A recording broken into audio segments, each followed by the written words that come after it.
Welcome to Neglected by Art History, brought to you, as always, by the Better Barbarians Bureau. In this series, we look at some great artists and artworks that have been buried by time but deserve wider recognition. If you appreciate this video, please like and subscribe. I'll be posting a lot more like this. And now, John William Godward, Part 2. A deeper dive into the formal aspects of his art. In our first video, we looked at the life and character of John William Godward. Today, we're going to be looking at his art. So it's going to be just focused on his art, not so much biographical information. If you're interested to know more about him and you didn't catch that first video, go ahead and watch that one. I will link it here. John William Godward had a pretty limited repertoire. He's tended to repeat the same sort of motifs and compositional devices over and over again, almost always focused on the classical beauty. That was his main subject. Now, within that limited repertoire, there are some sort of tendencies or compositional devices that you could use to make different groupings, and that's what I've done. So we're going to look at several different compositional devices or groupings, common themes within that sort of restricted theme that he is obsessively focused on. And after we look at some of these more common themes, then we're going to look at some pictures that don't fit the mold, some paintings he made that fall outside of those common themes that he was sort of always returning to. After we look at those pictures that, like I said, don't fit the mold that are sort of outside of the usual, then we're going to look at some examples of what I think are his best artworks, and then we're going to ask the question: where does John William Godward rank in the grand halls of artists? Is he a great artist? Is he just a good artist? Is he top tier? Is he second tier, third tier? How should we think about John William Godward in relationship to human artistic production on planet Earth? Okay. Hey, this is a note from post-production. I realized I can't fit all of that into one video, unfortunately, so I'm going to have to break it up into two videos. I am really ready to move on from Godward because I've got a lot of other things that I want to cover in this series, but I think that there's just so much to say about Godward, and he really deserves time and attention because he hasn't received it from almost anybody over the last century. So we're going to spend a little bit more time with Godward than I intended to. I hope you'll enjoy it anyway. And we will be covering a lot more different artists moving forward and bringing in a lot of interesting themes. So please do stick around to see what will be coming up after these next two videos with the deep dive into Godward's art. One more thing, I recorded all of this while my baby daughter was asleep in the next room, and so my voice, like right now, is very low and quiet and kind of gravelly, and I do apologize for that. I will try to make the next video with a more normal sound. Again, I'm not trying to do an ASMR type thing here. It was unintentional, but if you do have trouble falling asleep at night, maybe it will help. So we're going to start with portraiture, and portraiture is not one of his most common genres. However, he made hundreds of paintings in his life, and probably portraits amount to maybe, I want to say, 10% or less than 10%. Unless you count those full figures as portraits, which I don't really think that's an accurate way to look at them. So for portraiture, I'm mostly talking about works of art, paintings where it's really the head, and upper shoulders, and really not much else. So I've selected 5 different portraits for us to look at, and I chose them because I like them. Some of them are kind of notable for being a little different than things he usually painted, but also because each of the faces in these is distinct, which I tend to think of as something important to portraiture. You're supposed to capture the likeness or essence of the individuality. Whereas I feel that many of his figures, he tends to gravitate towards a single type, especially a single type of face that he seems, drawn to over and over again. So whereas each of these show a face that's, very different, I would say the face type that he seems most drawn to is the ones that you see depicted in these two paintings.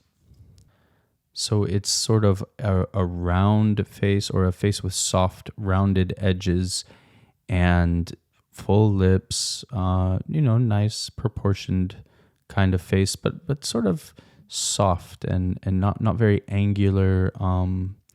So let's go ahead and talk about them individually. I chose the first two because I like the facial structure of these models. They're very recognizable, and I think he did use both of them frequently. This one, I think, is the color in the photo itself seems off a little bit. It's a little oversaturated and a little bit too red. I don't think that the original looks this way. But this one seems pretty true, and you can see just his characteristic clarity and smoothness. Godward was not an artist who cared for sort of brushy texture, what people tend to call painterly style. I don't like this word painterly. I don't think it's an appropriate word. Obviously, a painter who paints like Godward is also painterly. He's painting, he's using paint, he's a master of paint, obviously. I think it's just silly to call expressive or loose brushwork painterly. But whatever you want to call it, Godward is definitely the opposite of that. He's the opposite of that loose, brushy, expressive sort of style you might associate with the Impressionists or the Romantic painters like Turner or who's the other guy? Delacroix, these sort of people who had very open brushwork. I have quite a lot to say about that, but I think I'll save it for a little later on. Anyway, again, I chose these two portraits because I felt that these two models had a very particular facial structure that was unique and recognizable, whereas Godward seems to gravitate more towards this type of feminine beauty that is a little more generalized. He seems to like this very soft face that recurs over and over again, and honestly, I don't think he makes it up. I think he does just seek out models who sort of have this tendency, and he prefers them to models who, like these two, have more sort of unique facial structure. Now, these next two are probably my favorite two portraits that Godward painted. I find them both alluring and mysterious and just gorgeous. So let's look at them a little bit. I want to let you know I don't know anything about these in terms of, the historical context, in terms of who these were. I'm just going off of the art. This one, maybe if we want to read into it context, there is this relief behind the figure, which I was looking at it and trying to figure out what culture that is. You might think Greek on first look, but it's actually not. That does not look very much like the archaic Greek style, which would be the closest style of ancient Greece that it would be. You might think Mesopotamian, but not. The Mesopotamians didn't really draw the faces and hair like that. So then looking a little bit closer at the hands and the particular shapes of the beard and the hair, I'm thinking this is actually Canaanite. So it looks to me a lot like that hybridized style that existed in ancient Canaan, that was a mixture of Egyptian and Mesopotamian. So then, if I'm right, this would be some sort of a Canaanite princess, it looks to be, with her golden crown of leaves. Again, that's very reminiscent of ancient Greek, but could just as well have been any part of the ancient Mediterranean. And I just love the subdued colors in this one, how he was able to make such an evocative painting just with a little touch of burgundy and this splash of light right in the center of that golden crown. Just such an alluring painting, the look in the model's eyes, a very beautiful model. This one definitely is more Godward's type in the sense that she has these very soft features, sort of like I've called before, almost nondescript. She could almost be anyone. This seems to be the type that Godward really gravitates to. But at least in this particular painting, I am cued into whatever he's cued into. It's very beautiful, and he does seem to be playing with the paint here. The way that he's painted the hair is sort of soft and a little bit brushy. I was talking about how his brushwork is, tight and not loose, not painterly, as people like to say. Except here it almost is in the hair. So he's playing with the tightness in the face and the way he's rendered the clothes, and yet this looseness in the hair and this sort of very warm, nondescript background. Just a very beautiful, simple, elegant painting. Now, this one is very unique in Godward's repertoire for a couple of reasons. One, she looks modern. Something about the way she's wearing her hair there, it reminds me of the 1920s style or something. She doesn't seem to fit in with this sort of ancient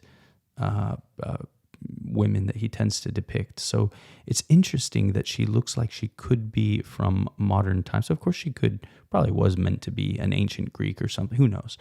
But like I said, just the fact that there is something reminiscent of the modern era in this painting. Again, the looseness in the hair and that wonderful contrast between the loose brushwork of the hair and the tight brushwork in the face. And in this one, a very striking model who actually he's captured sort of a little bit more unique facial structure than he typically gravitates towards. And then the background in this one is just totally careless. It's almost like, some Leonardo da Vinci paintings where he just doesn't care so much about the background and just puts in something dark. And so something about this combination of the oscillation between the tight and the loose, is very pleasing in this one. And of course, the model's native features there, that wonderful red hair, that's just such a beautiful thing, and he's depicted it so well. And now this one, I don't know how anyone could not be amazed and astounded by this artwork. This is an incredible painting. Every inch of it is masterfully painted. It's all tight, whereas those other ones, obviously, I did say it is pleasing to have the oscillation between the loose brushwork and the tight brushwork, but it's also very pleasing here to see just this insanely tight brushwork everywhere. And yet, it doesn't feel forced. It doesn't feel, it all feels very lucid, and you get a sense of the joy that this particular artist had in rendering surface details. He just loved it. He lived for this, and it really comes through in this painting. And this isn't my favorite, but it is an amazing artwork, and I would say probably more amazing than those other ones.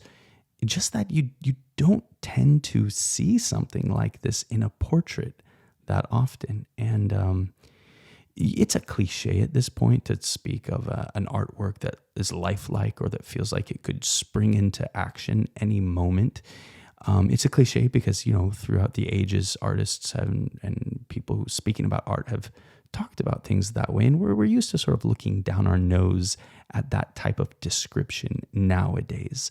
But this artwork really does have that feature where you really do feel like you could reach in and touch her, like she could move at any moment and you almost wouldn't be surprised.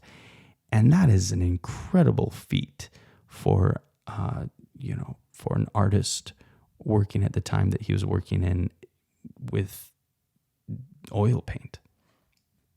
I found these really delightful close-ups that, and there's only 3 of them. This is the only one that I know which larger section it comes from. The other 2 that I'll show you, I actually wasn't able to find the whole portrait that they're taken from. But let's look at each of them. It's really, really beautiful to see up close. I mean, you still can't really see any individual brush strokes, which, again, we're so used to praising brushy, again, quote unquote, painterly works. And we tend to want to roll our eyes when people talk about, oh, wow, you can't see the brushwork, as if this is some sort of a great, sign of mastery, because supposedly, we've moved beyond that. Certainly, I can appreciate both, but, there's really, I think, no reason not to be sort of awed by the fineness of his attention. I could probably go back and find whatever portraits these are close-ups of, but if I had unlimited time, unfortunately I don't. Please like and subscribe. It will help me to get to the point where maybe I actually can do this as a full-time job, and then I will be able to offer you that higher level of service in the academic accuracy of all this.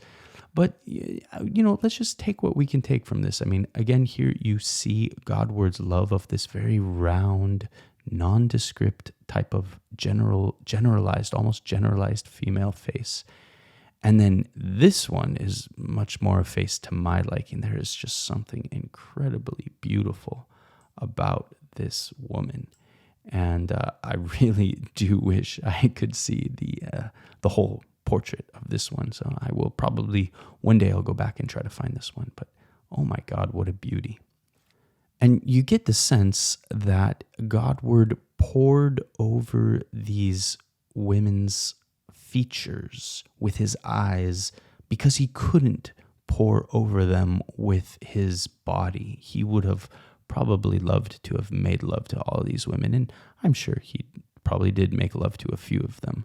I did talk about his sort of reclusive and silent sort of Asperger's syndrome kind of personality in the previous video. And it seems that his sort of social awkwardness would have precluded him having that many dalliances with models. It is known that he did so-called run away to Rome with one of his models. And, I'm sure, like I said, I'm sure he had a few affairs with different models, but he doesn't seem to have come across as a real Don Juan type. And so it's tempting to kind of see him and his fixation on feminine beauty through this lens of just adoration of this object that he would like to touch, but he can only touch with his eyes. He can only touch with his optic nerves. And at least he thinks, at least he can do that. He can worship their beauty through tracing it with his visual senses.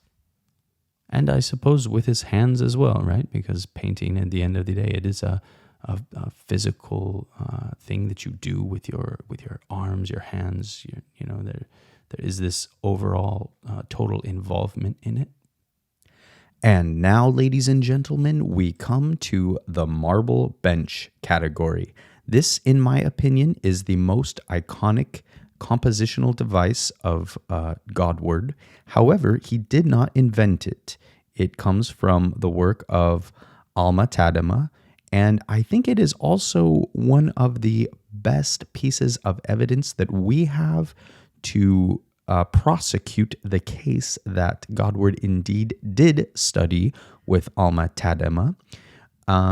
He's basically just lifted this compositional device straight from alma-tadema and employs it probably more often than alma-tadema even used it. But anyway, let's take a look at it. So it's not just the use of a marble bench that checks this one off. I think there have to be at least these three things to really qualify the artwork to fall into the marble bench category. First off, it's always outside. Second, it's got a marble bench or a low marble wall that could be either one of those curved marble benches or a straight one. And whether it's a marble bench or a wall, it separates the foreground from the middle ground. And then the third thing is there's almost always the ocean in the background. At least in all the most iconic versions of the marble bench category, you should see the following three things: outside, marble bench or wall, and the ocean in the background. Now, needless to say, there should also be a beautiful woman in there too. But I mean, we've already established that is pretty much always present in every painting by Godward. This is one of my favorites, and I love the color, the composition. It's a really pleasant artwork to feast your eyes on. I mean, I guess it's got it all, right? It's got everything that Godward sort of is known for. You've got the fur, the marble, the beautiful woman with the flowing dress, slightly see-through gauze. You've got the lily pond, and then the atmospheric landscape, this sort of sense of a Greek or Mediterranean climate.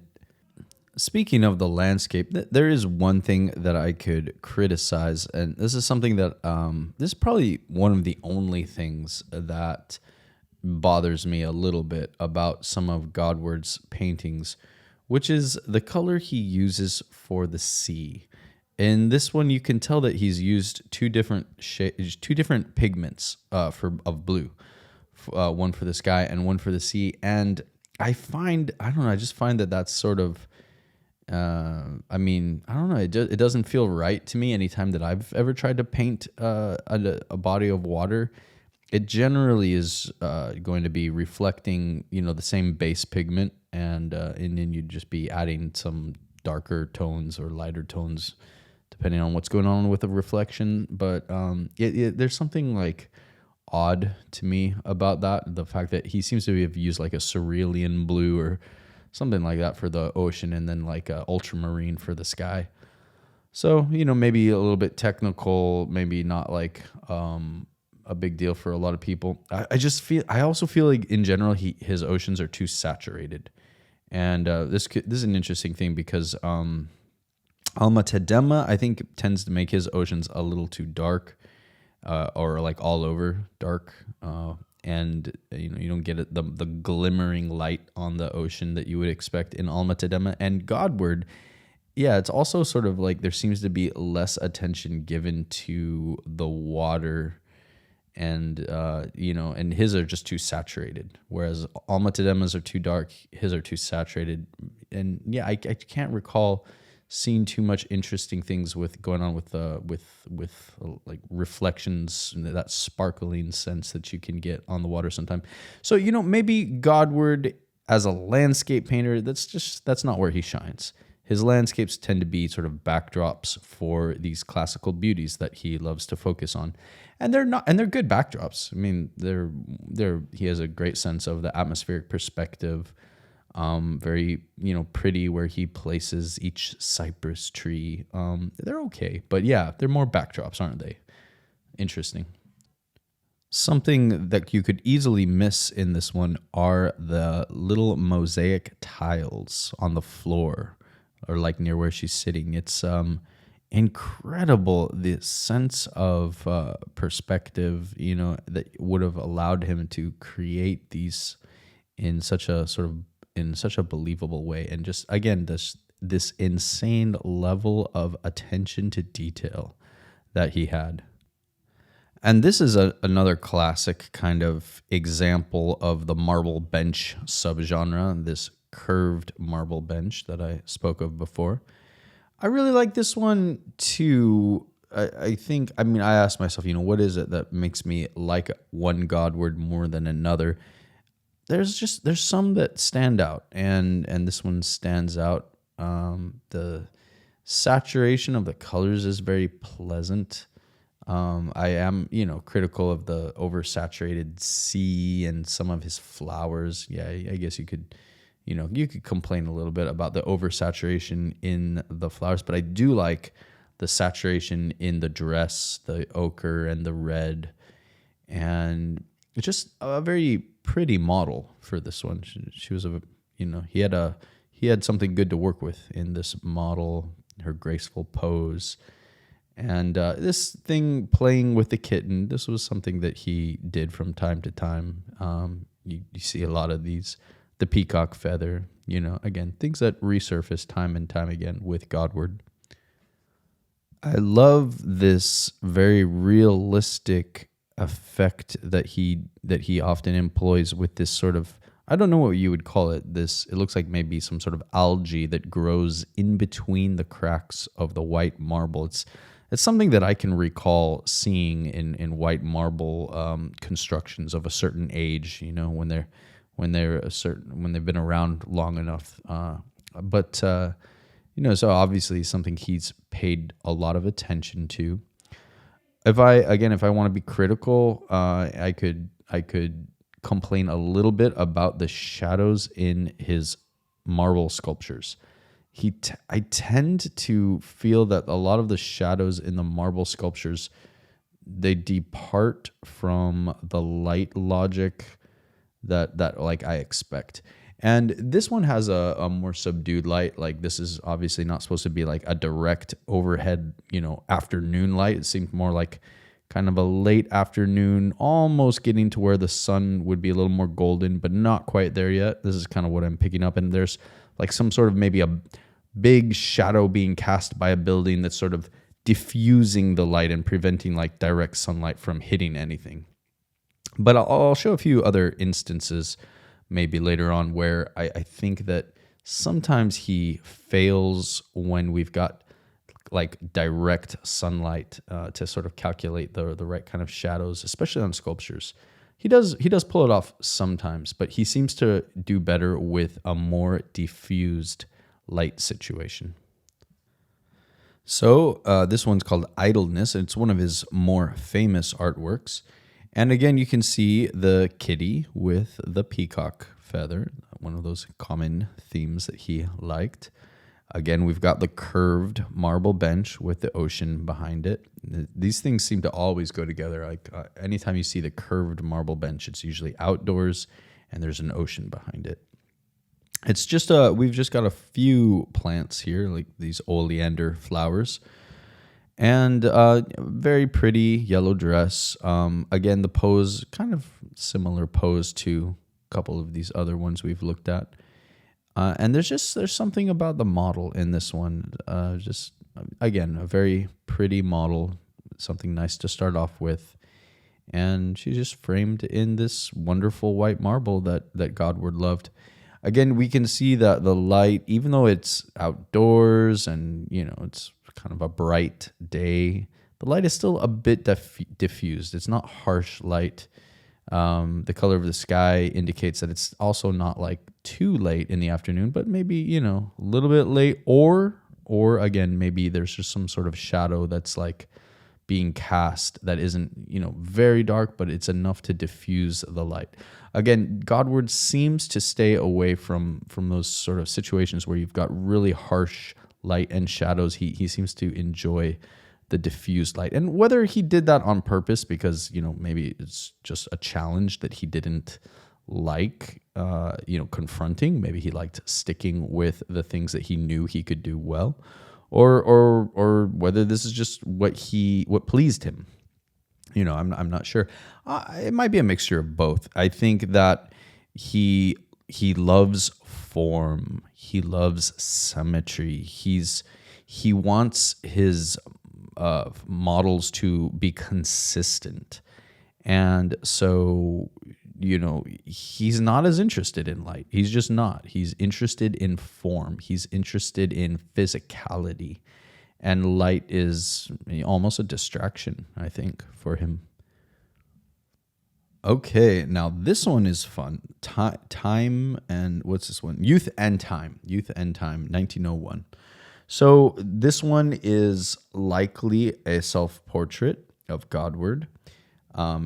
It's not. I don't think it's for sure, but it just seems likely that this may be a self-portrait of Godward.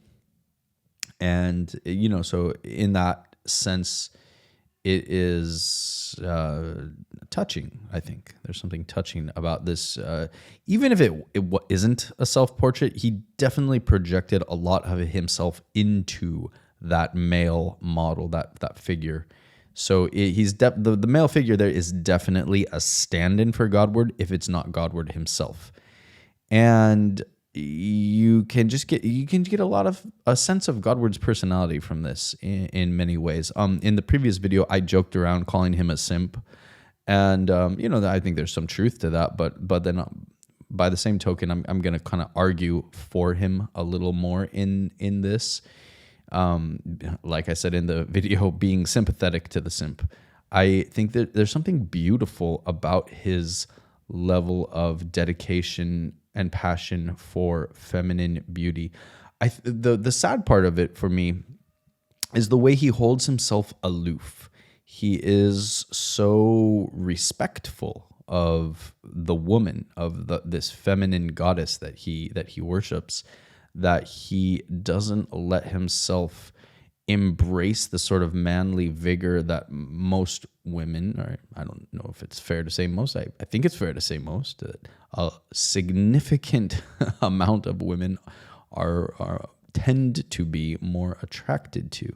So he's and again, that's I think why the simp thing comes to mind, because the man who conforms to the simp image, the image of the simp that we kind of have now, it tends to be he's so in love with this idealized feminine beauty that he places himself in a position that makes him. He wants so badly to be of service, to demonstrate his gentleness, because men can be scary because of our strength. And he wants so badly to show himself to be a gentle man and a supportive man and a man that she can be safe with, that he renders himself less attractive to the object of his desire. And there's something very sad about that. Now, you may have noticed I'm not diving too deeply into the meaning that Godward himself intended. This is sort of like what I'm taking away from it. But this and one of the reasons that I haven't been doing that so far is because Godward, I don't think, really puts too much meaning into any of his artworks. They are what they are. They're surface level, and the surface is the depth, and there is depth in the surface, so to speak, in the sense that beauty is a deep subject and it touches deeply, even when it is surface level. So, instead of really going deep into figuring out, what is the meaning of idleness, or why does idleness, interest Godward so much, which, I suppose somebody could make an interesting exploration into that. I'm going to save it for the works like this, where you can tell that there is something that he's trying to say here. Now, the something that he's trying to say is indicated in the title, youth and time, and by the fact that there is a sundial behind the woman. So, I'm just making this up off the fly here, but I'm guessing that, there's something about time that's either preventing them from being together, whether it's that they need to wait until they can be together, or that's threatening them, the possibility of them being together. So it may be that, he's losing his opportunity to be with her because time is bringing them towards a situation where it will no longer be possible. And or it may be that too much time has gone by. Maybe he looks a bit ageless. It's kind of hard to tell what age the man is there, and it could be that he is too old for her now, and so there's that. Maybe that's what is going on here. There's a lot of different things you could read into it, and I should revisit the book on Godward by Vern Swanson, because I do remember he talks about it a little bit, although I'm not sure if anybody really knows. But anyway. Now, because I felt a little bit bad about beating up on Godward over his shying away from light and shadow, I did want to show you 3 interesting images of his paintings where he really did advance towards that challenge, meet it, and succeed. Now, one thing you will notice in all 3 of these images is that while the light and shadow does feel very convincing on the surfaces where you see strong shadow edges, it's not really displayed on the models quite so much. There's a few areas on these models sitting on their marble benches, and just a few areas, the back of the neck, the wrist or whatever. But the shadow edges aren't that strong on the models. They're still a little bit more diffused compared with the marble bench. However, this is really striking when we look at this image of a woman in some sort of an exterior kind of garden space where there's a beautiful dappled light. You get the sense of the light being filtered through the leaves and, shining on the wall there. But again, we don't see that on the body or the clothes of the woman herself. So again, there is still this sort of tendency to shy away a little bit from displaying that sort of a strong light and shadow on the form itself. Anyway, I really do think that especially these 2 of the marble bench are very impressive examples of light and shadow. And so I just did want to kind of share that with you so that I'm being fair to Godward. Okay, well, I didn't get through as much as I wanted to, but I think it is time to wrap it up for now. A couple final observations based on things that we looked at today. The first has to do with this topic of meaning versus superficiality. I was looking through Vern Swanson's book on Godward again today, and it struck me that Godward has more complex arrangements with more figures earlier on in his career, and he actually gets less complicated and starts focusing only on that single female figure as time goes on. So I think this is even more evidence to suggest that he was indeed studying with alma-tadema in the beginning, and I can imagine alma-tadema influencing him to, try bigger art, bigger arrangements, more figures, more complex dynamics going on in his paintings, urging him to be more allegorical, like alma-tadema was.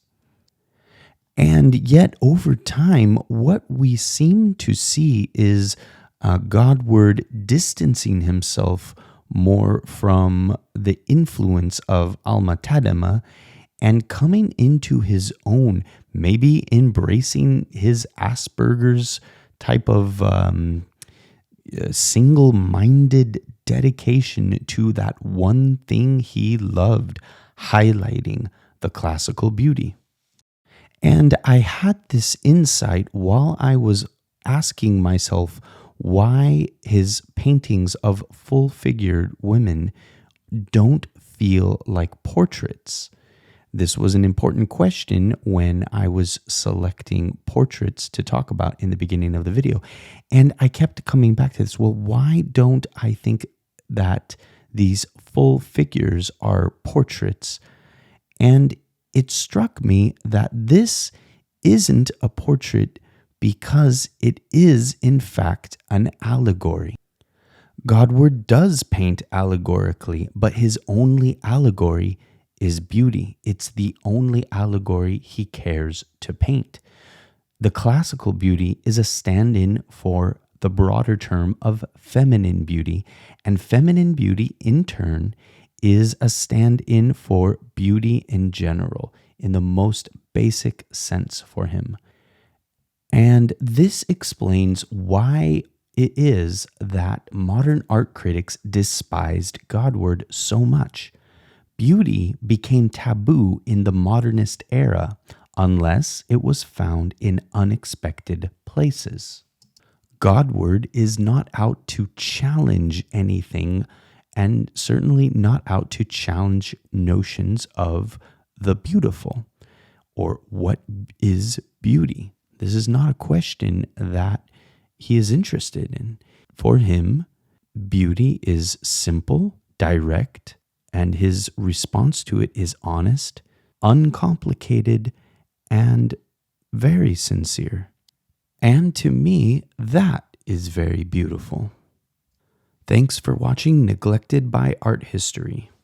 Tune in next week for more on Godward. I just made a very exciting discovery about him, his life, and a very interesting turn of events involving a model that he was in love with. I will be tying this story into a continued analysis of his art. So if you enjoyed that and you enjoyed the first video, I think you're going to really like it. And as always, if you appreciate the work that I'm doing here, please like and subscribe. It helps me out a lot. Ciao for now.